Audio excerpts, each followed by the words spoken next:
Good morning all. The second and final doorstep challenge today. Heading in a different direction from home. Going to head out towards Castor along the river somewhere into the sort of Roman origins of Peterborough and see what we can find. Won't be too long a one, hopefully. It's a good day. Not a lot of blue sky, but there's no wind blowing. And yeah, nice quiet morning, so let's see what we find.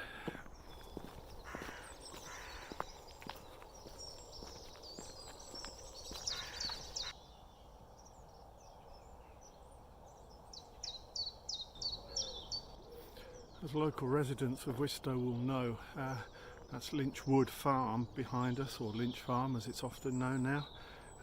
Used to be Lynchwood Farm. Don't know much about the place. I've always thought it's a little bit fake, in so much as it looks like there's bits added on, and it doesn't look quite as authentic as it may at first appear. But I've got a lot of reading up to do on this one. I've uncovered some paperwork that gives a quite thorough history of it all, and I haven't read it yet, so I can't give you that lowdown. But yeah, it's certainly been around for hundreds of years, but I think it's made up of bits and bobs that have been salvaged from other buildings in the area, and that tall sort of turret thing at this end, it looks like a bit of a castle. I'm not sure how authentic that is or even what it is, so yeah, I've got some research to do on that one. But it's old. It certainly predates Alwalton Wistow by a long way, so yeah, that's Lynch Farm for you.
I've dropped down from the path that runs behind the business park, the Lynchwood Business Park, the path that runs between that and the river.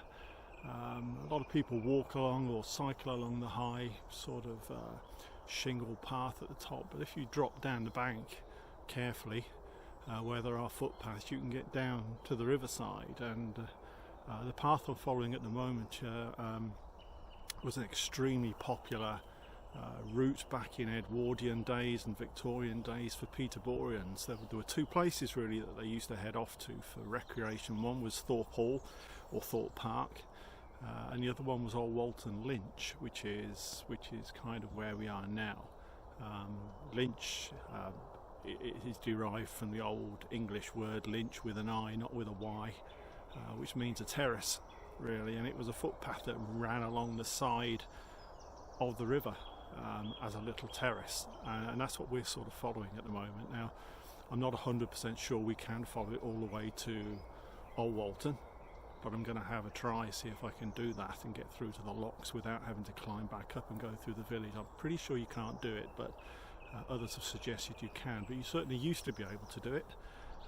And yeah, this is the Alwalton Lynch. Now, there's actually a cliff that runs from where I am back up to the high path where everybody travels, a sort of shallow cliff. It actually used to be quarried, used to quarry limestone here, used to be called Alwalton marble, a particular type of limestone. It's in Peterborough Cathedral and in one or two other cathedrals as well, and they used to quarry it from this cliff that drops down from the high path from about I think it was the 12th century right up to the early 1900s, so there's no sign of any industrial usage around this cliff, but yeah, they did quarry limestone, or marble as they called it, from this very area. But yeah, the plan at the moment is to try to stick to the low original Alwalton Lynch footpath and see how close we can get to getting through to the Alwalton Locks area without climbing back up into the urban sprawl of Alwalton. Still a lovely walk through here, as you can see, but back in Edwardian days most of this dense coverage wasn't here, and it was quite open walking space down here by the river. I'm going to put up a couple of pictures now so you can see what it used to look like, perhaps a little bit closer to Alwalton, but how it used to look like back in the sort of 1910s, 1920s, and you'll see it there was a lot more open space on the river, on the riverbank side, than there is now.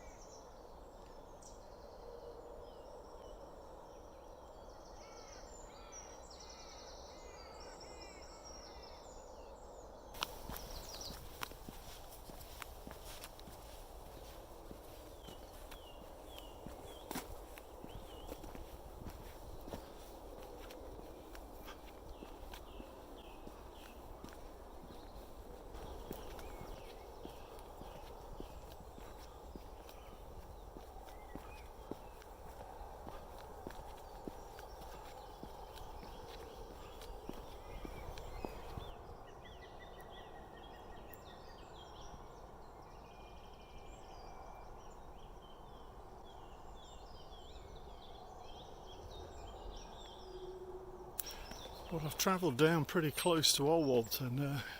The track's now turning me back up, but I think I've succeeded in avoiding most of what I wanted to avoid. We must be very close to the entrance to Alwalton Locks. We'll soon find out.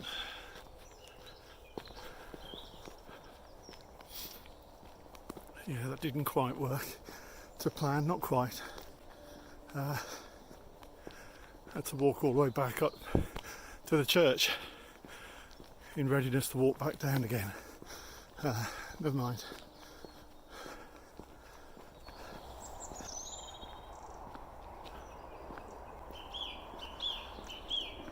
Just heading down to the bottom of Mill Lane now.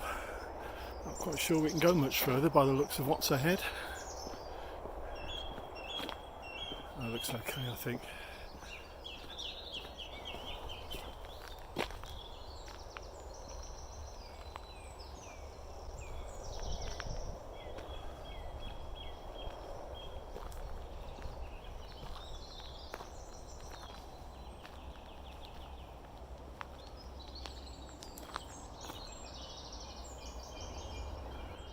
This place at the bottom of Mill Lane's always been a fascination for me. Where I'm standing now is the site of the old Alwalton Watermill, of which there is virtually nothing left to signal that it was even here. There are no diagrams of it, there are no photographs of it you can find anywhere, but there was quite a significant watermill that stood on this site, and the waterway behind me, which isn't the river, was the mill race. This was cut out to drive water over the water wheel. It ends where I'm standing, but it used to funnel down a narrowed brick tunnel to hit the water wheel, which actually drove the watermill, and then obviously came out the other side. So yeah, this is the mill race. I'm going to have a quick look to see if there's anything left aside of the old mill. There used to be the odd bit and the odd piece lying around, so I'll see if anything has survived since I last came down here. But yeah, this was the driving force of the water wheel. Sorry, this man-made stretch of water behind me. Well, most of what was here 15 years ago has gone. You'll see down here part of the flooring of the mill, the cobbled stones, as it were, on the bottom. There used to be a far bigger section of this, but it's gone. This seems to be all that's remaining now of the old floor of the mill. I've just turned around now to point the camera at where I believe the water wheel used to be. It used to stand somewhere here, and this drop used to be a lot steeper than it is now. It's filled in with debris, but the water wheel used to be there, and the exit point for the water that was coming from the mill race behind me, the exit point was there. That green mossy stone is the top of the exit point. There used to be an brick archway underneath, and that in which all the water used to rush through under high pressure and drive the water wheel. And although you probably can't see it in the distance, around about there is the mill pond. You can still just see a bit of water in there. That's where the water collected after it had gone over the water wheel. Now the entry point for the water that was coming down this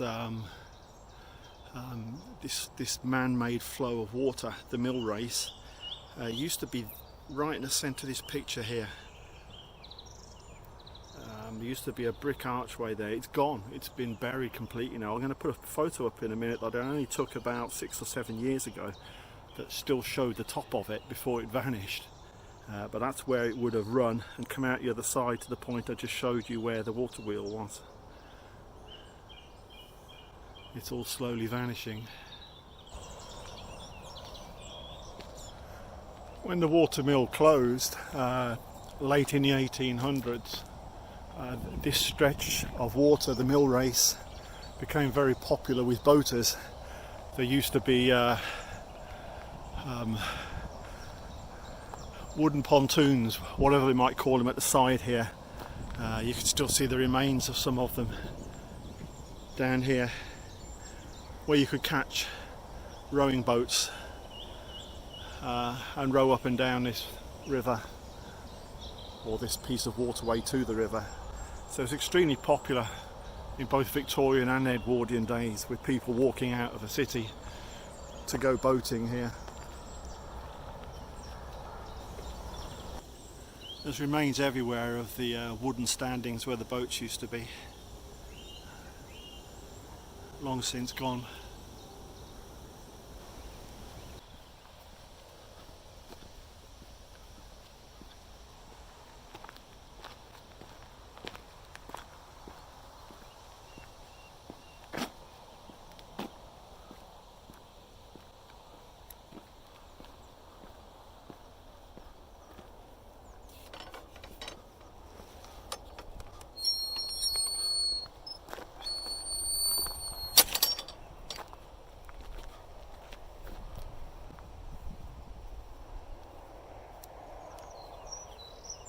Just travelling across the field now from the locks at Alwalton towards the bridge in the distance, which travels over a waterway called, I think it's Back Dyke.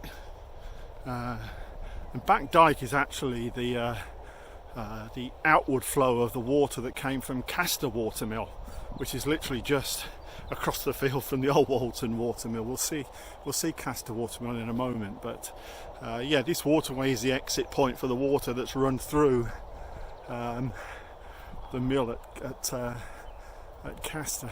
And there used to be a ford here. The bridge is relatively recent, as you can see. You used to have to cross this in your horse and cart and whatever through a ford which is right next to it. This is the old ford before the bridge was here. Not sure I'd fancy crossing this one.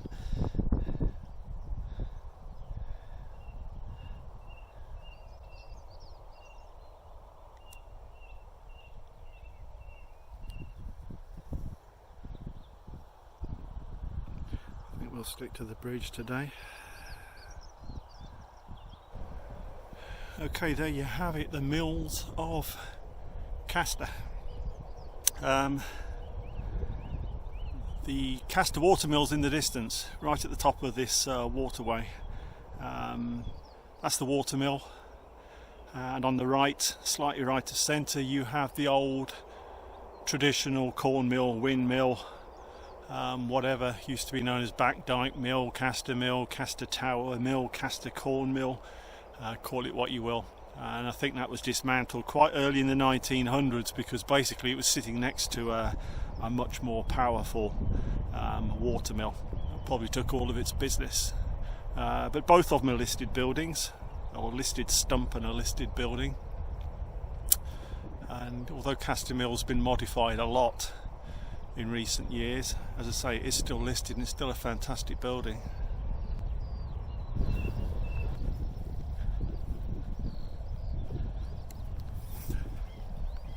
As I say, the old tower mill here didn't last too long into the 1900s, and therefore there's very few photographs of it in anything but the derelict state that it's now in. I'm going to put up the only real picture I have that has any remnants of the sails still on it, just so you can get a flavour of what it might have looked like.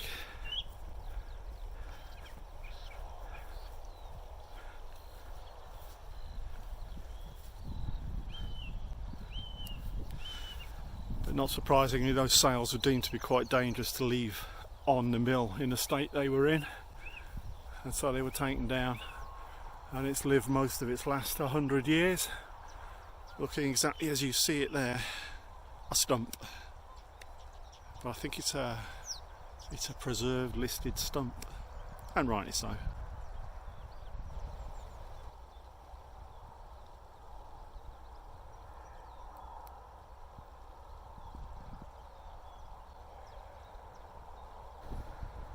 Well, there you have Castor Watermill behind me. I think sort of one claim to fame for this place was that in the late 1800s, one of the junior millers learning his trade here was a chap called James Royce. He was only in his 20s, basically learning the trade of milling. Alwalton Mill just across the field came up for sale because it was struggling, and James bought it. And he set up his family there, tried to make a go of it, but didn't go too well. James had a history of business ventures, even in his late 20s, that had gone wrong. He also bought the mill at a bad time, with imported grain now legally allowed to be brought up the river. The railways were just arriving, which could bring even more cheap imported grain up the river. And cut a long story short, despite James's efforts, Alwalton Mill plummeted downhill to the point of vanishing by the end of the 1800s. James, I think at the age of 41, I think it was, had headed back down south near London, and he ended up dying at the nothing age of 41 in a workhouse down there, completely destitute, which is sad, but he just kind of made an unwise choice in moving when he did. But one of the children he had in his family at Alwalton Mill was Frederick Henry Royce, and without going into all the detail there, Frederick Henry Royce was one half of the Rolls-Royce partnership, so his business venture certainly took off, and Frederick Henry Royce is well known around these parts.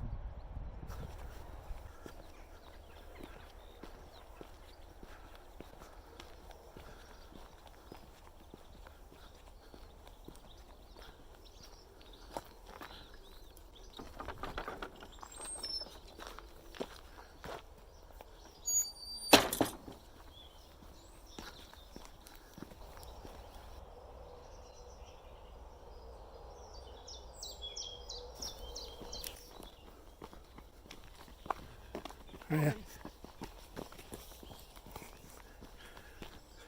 He's keen.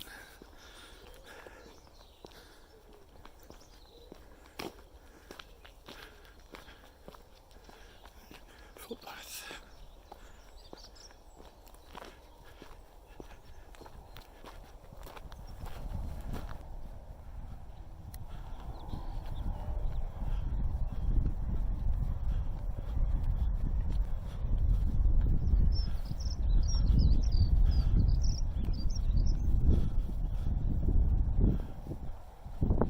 Morning guys, good to see you are practicing your social distancing here 2 meters apart.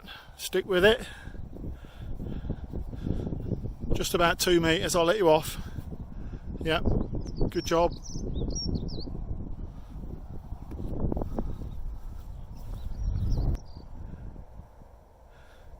You guys must be queuing to get your hair cut. Yep. Bit of a pig not being able to get your hair cut. What do you reckon? Yeah, bit long, mate. Need to get it sorted. Bit long. Yeah.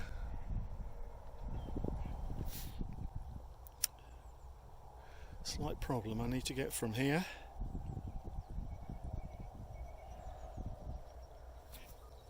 across that lot to there. Yeah. No sweat. No sweat. A few slithers there, but made it.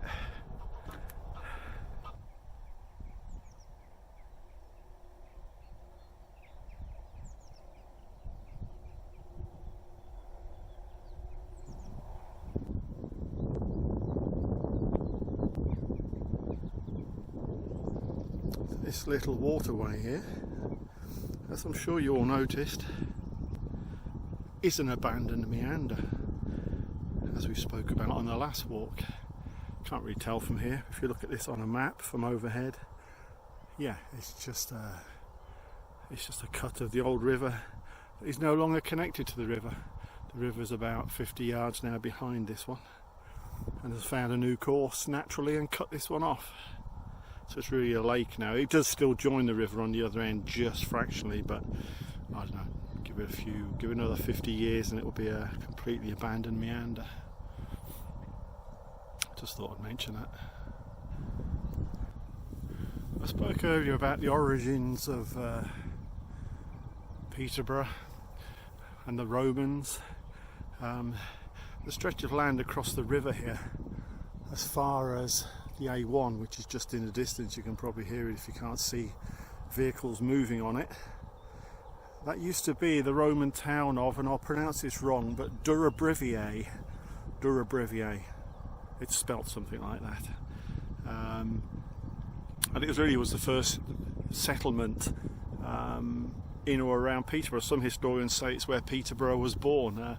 I prefer the version that says it was born in Fengate around the monastery and the abbey and whatever, but yeah, this predated anything going on in or around the sort of Peterborough centre, as it were.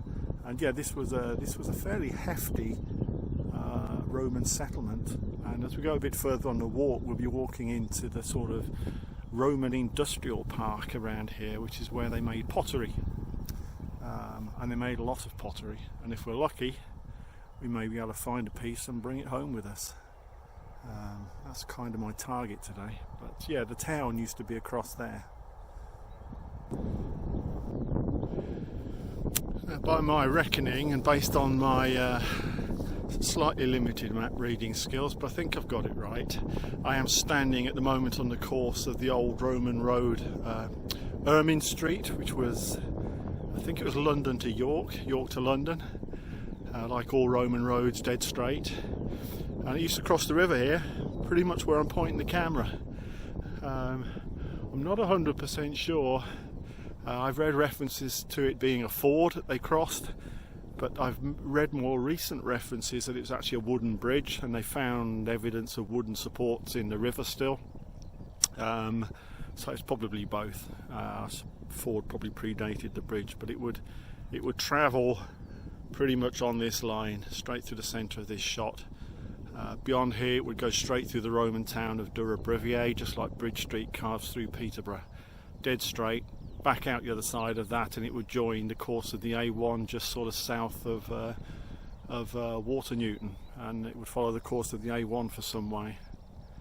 But yeah, we'll probably pick this up a little bit further, along Ermine Street, a bit further on the walk.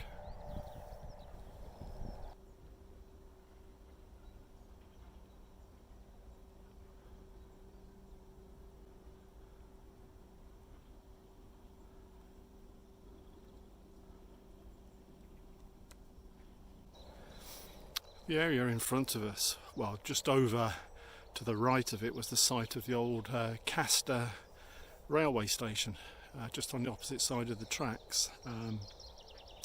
The area in front of us just looks like a dried up pond. I've been assured by many locals around here that was a remnant of World War II, when the Germans, in their infinite lack of wisdom, decided it would be worth bombing Castor station. And as per usual with the Germans, they missed. And this crater is a result of where the bomb dropped. Now that could just be folklore. But I've heard it enough times from people who have or had relatives in this area who said that's exactly what this is, a Second World War bomb crater. Probably will never know, but it's a nice story. Bomb crater, pond, yeah, I don't know. I'll sit on the fence on that one. I think we'll be okay today.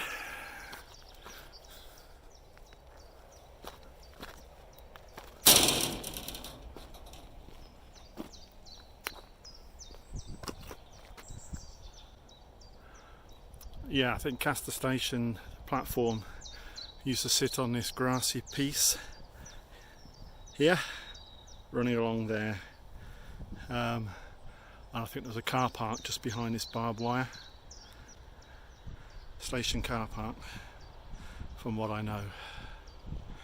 Yeah, that used to be the station car park, with the station just across the barbed wire fence.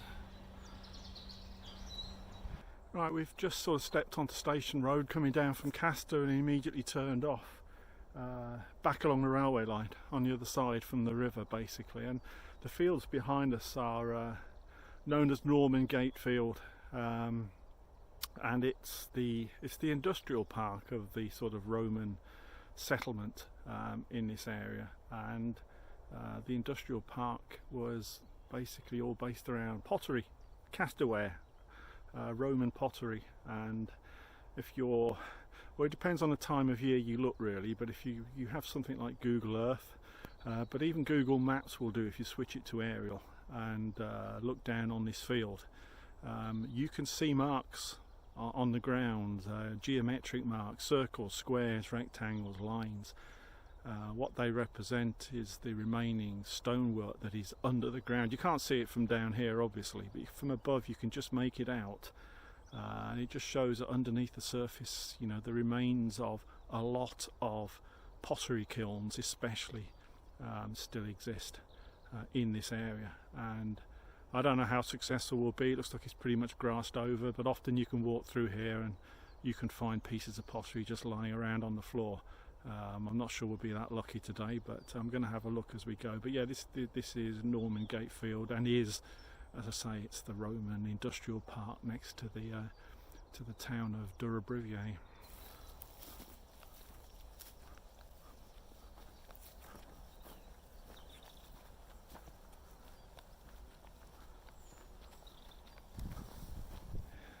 You really need to be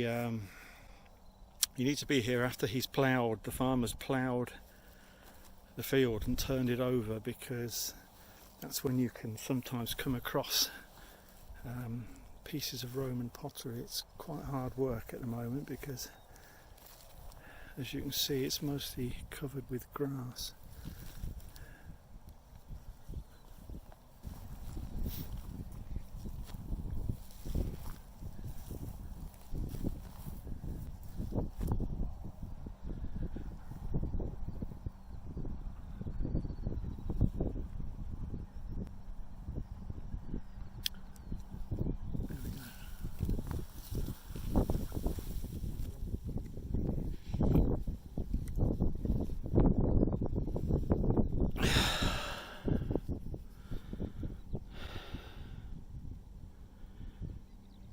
It's only a tiny piece.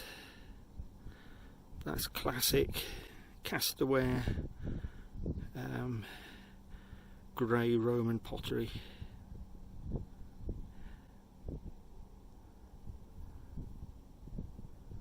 There it is. I knew we'd find something.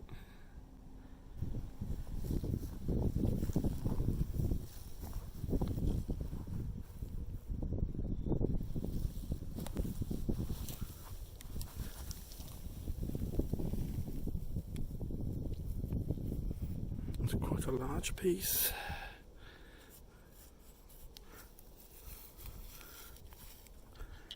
It's lost the glaze on that side, but you can still see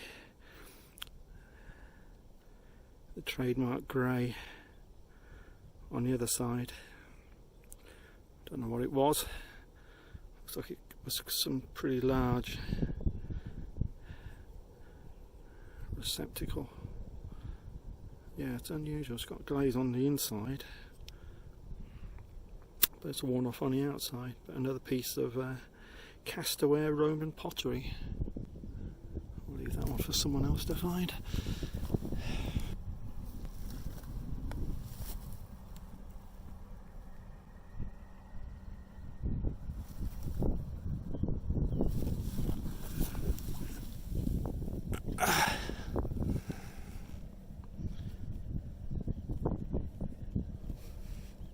Yeah, another piece. It's got sort of ridge running along the top there.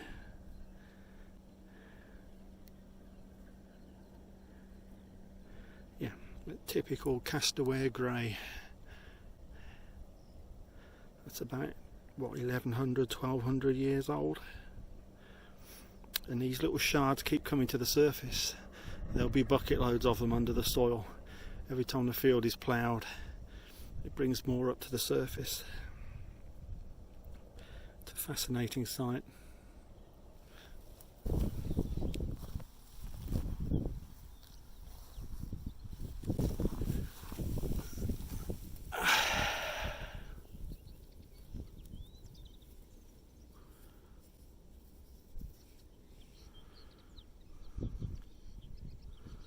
That's a nice piece.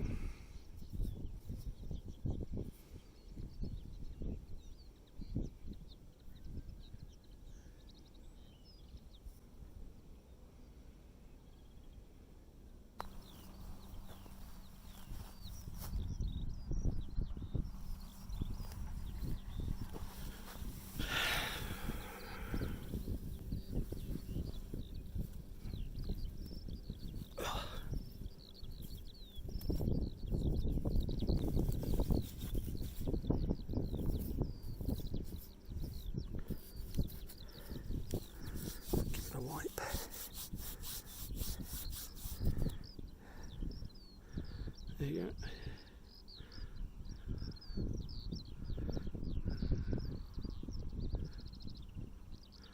It's like quite a small beaker of some sort.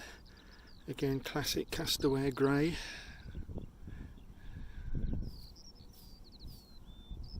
Very nice. There you have it. That place absolutely fascinates me. I could spend hours just walking around that field. You can find some interesting stuff, Roman nails. You can find patterned Roman pottery, but you really need to be here after he's turned the surface over and ploughed, because it obviously brings up fresh stuff to the surface. But there's always pieces of Roman pottery there. I must have found 5 or 6 more pieces that I didn't film. That's Norman Gate Field in Castor. Yeah, just a brilliant fun site to come and do some field walking in.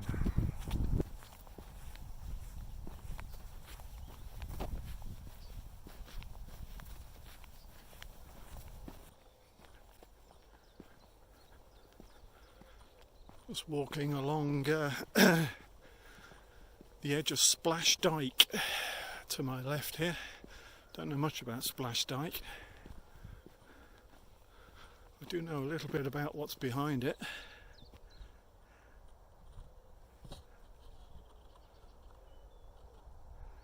That's the Woodlands sports facility. It looks like the pitches are still used. The building, which is there, that was built by Pearl Assurance when I worked for Pearl Assurance, when it was a household name and a great company full of great people, before it was taken over by an Australian low-life company called AMP, who systematically asset stripped the company, left it in ruins, and left that lovely building over there pretty much derelict and empty, as it has been for many years now. Absolute tragedy, really is.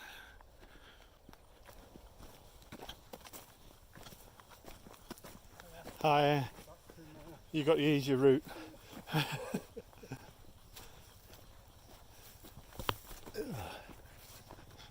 Hello, ducks.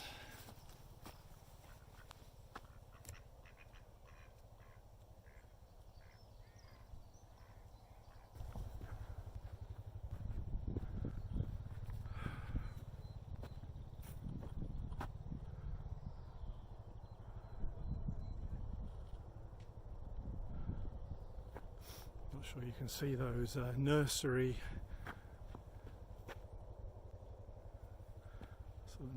greenhouse, plastic, whatever it is. Looks like a nursery down there.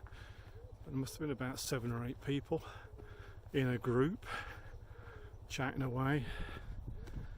I mean, you know, I don't get that. I just don't get that.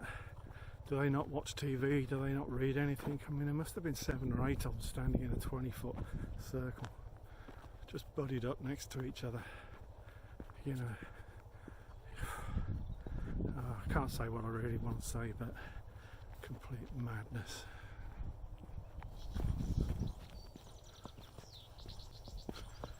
Just coming up onto the end of Splash Lane, I believe. Yeah. Yeah.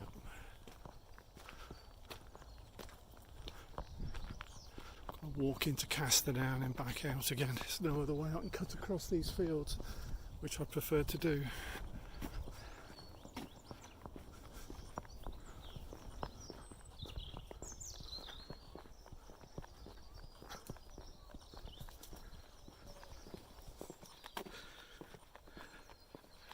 Just coming up to the inappropriately named Love Hill in Castor.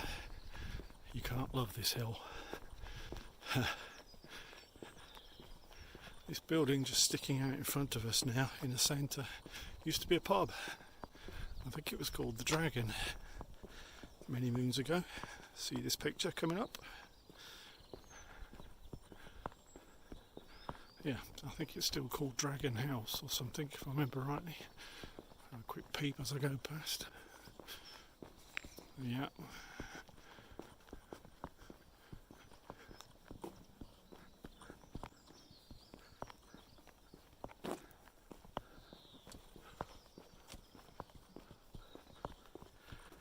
Dragon House.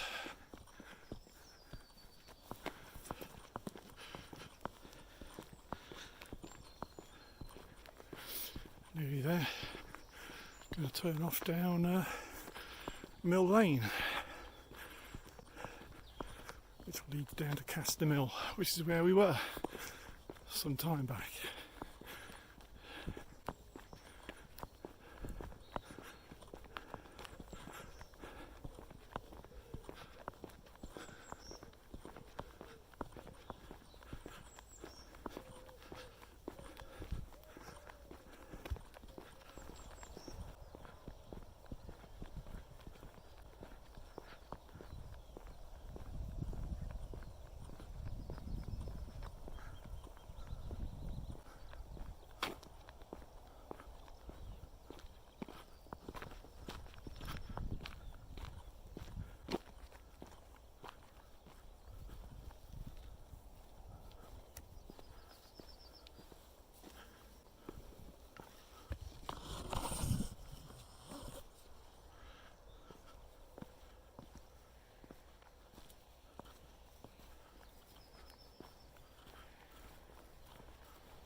Veered off Mill Lane now. I'm heading down towards, well, trying to get down to the river.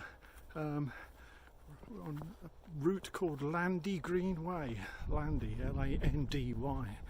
No idea who Landy was or what it was. Something to look up when I get home.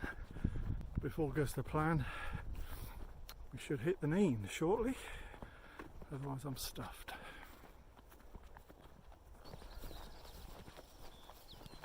Morning.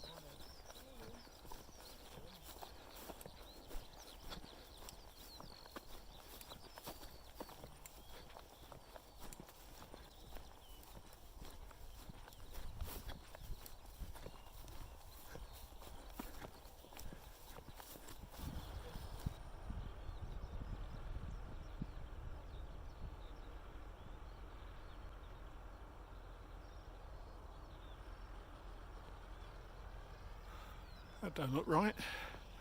I don't think he meant to do that.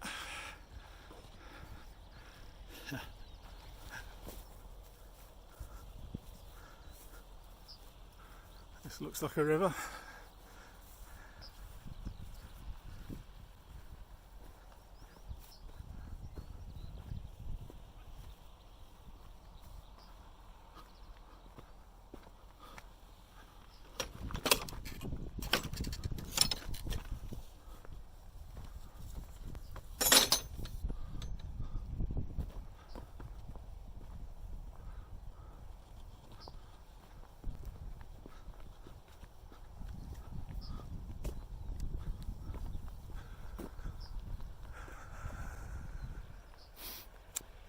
We're across the river from Ferry Meadows now.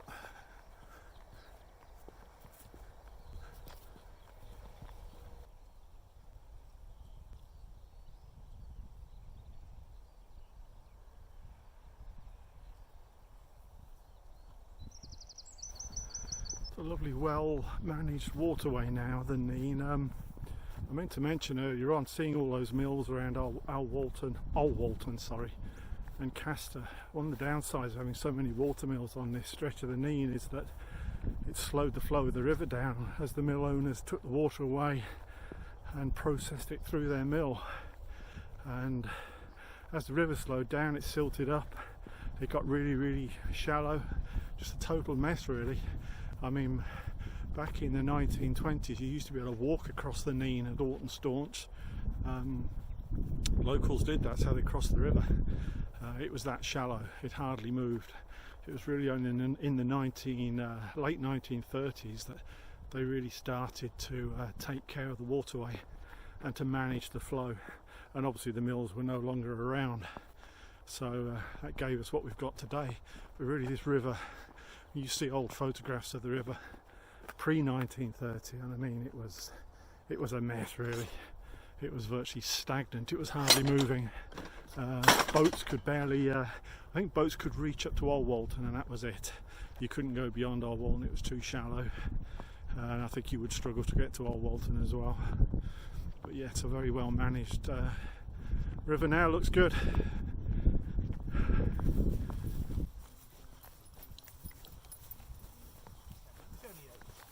was only a brief text to and fro. Sociable people.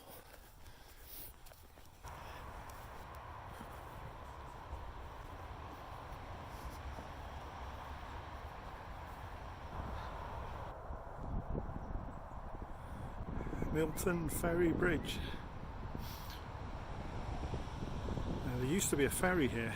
It's known as the Gunwade Ferry rather than the Milton Ferry, but it's where Milton Ferry got its name from. It's also where Gunwade Lake got its name from. And there used to be a ferry across here, hand pulled, pre-engines and whatever. But the local estate owners built a bridge. Not because they were trying to be nice to people, but so they could collect money, tolls, for anyone who wanted to cross the river. It was a toll bridge, built by and established by the Fitzwilliam estate. It's now a listed building. Just crossed over to the other side of the bridge. There's a lot of folklore and myths, I think they're myths, might be true, about this bridge, particularly these two doors down here. Lots of folklore say they were used as like mini jails for local villains, poachers and the likes, and the estate owners used to put them in here for a day or two so they chill out. A few years ago these looked more convincing. They had wooden doors with metal prison-like grills on the top, but they've changed the doors now. But I don't know, it's believable, I suppose. The doors are the doorways are original, so something must have been there. Could have just been a storeroom, but no. As they folklore say, it's where the bad guys are put. Who knows?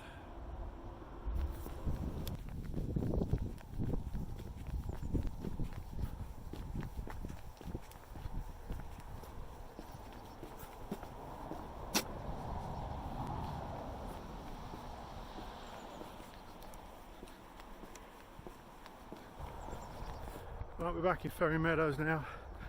Going to whiz across this one as quick as possible. Too many people here for my liking. There's not many people here, but I fear when I get up near the play areas there might be a few people, so yeah, I don't want to film that or be near it. Cracking walk. Yeah, really enjoyed that one.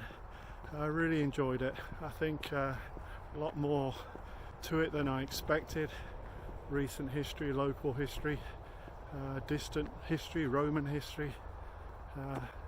Yeah, that was quite interesting. It's a pity there's not more walks like this from my doorstep, but there isn't really. This was number 2 of 2, and I've looked at the maps. I don't want to walk into town, so that's about it. So next week it'll be back in the car for my 5-10 minute trek to somewhere a little bit off the beaten track. So hope you enjoyed it. See you then.